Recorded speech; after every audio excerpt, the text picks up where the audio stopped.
తెలంగాణలో ముఖ్యమంత్రి రేవంత్ రెడ్డి గారు జిల్లాలని కదిలిస్తున్నారా, కదిలించాలనే ఆలోచన అయితే చేశారు. ఇవాళ కూడా మాట్లాడారు. కొన్ని జిల్లాలని బీఆర్ఎస్ హయాంలో ఏర్పాటు చేసిన కొత్త జిల్లాల విషయంలో అవకతవకలు జరిగాయని, ఎవరు ఏదడిగితే వాళ్ళని కేకు ముక్కలు కోసినట్టు కోసి ఇచ్చేశారని ఇలాంటి మాటలు మాట్లాడుతున్నారు. కొత్త జిల్లాలను ఏర్పాటు చేయడమా, లేకపోతే ఉన్న జిల్లాలను పునర్వ్యవస్థీకరించడమా, కొన్ని జిల్లాలను కుదించడమా, లేకపోతే జిల్లాల పరిధుల్ని మార్చడమా, మండలాలు అటు అటు ఇటు ఇటు అటు వెళ్తాయా?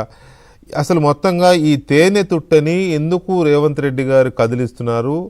కదిలించడం వల్ల రాజకీయంగా కానీ లేకపోతే ప్రజల పరంగా కానీ అడ్మినిస్ట్రేషన్ పరంగా కానీ ప్రయోజనాలు ఉంటాయా? ఆల్రెడీ ఉన్న జిల్లాలకి కలెక్టరేట్లు కట్టేసుకున్నారు, ఎక్కడికెక్కడ దాని దగ్గర ఇది అయిపోయింది.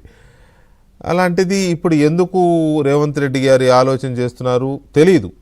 అది మంచి చెడు అని నిర్ణయించడానికి ఆయన మనసులో ఏముందో లేకపోతే ప్రభుత్వం యొక్క విధానం ఏంటో బయటికి రాకుండా మనం చెప్పలేము. కానీ ఇది ఒక తేనెతుట్టె లాంటిది అనేది క్లియర్గా అర్థమవుతోంది.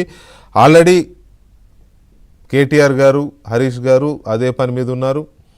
ఆయా జిల్లాల్లో వాళ్ళని కొంత మన జిల్లా పోతే ఎట్లా ఊరుకుంటామని కొంత రాజకీయంగా రెచ్చగొట్టే ప్రయత్నము కనబడుతోంది.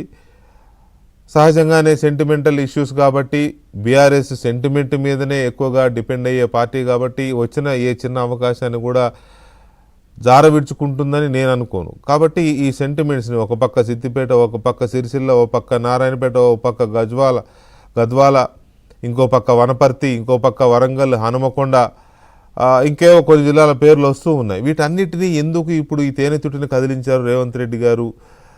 ఇది తెలివైన చర్యేనా లేక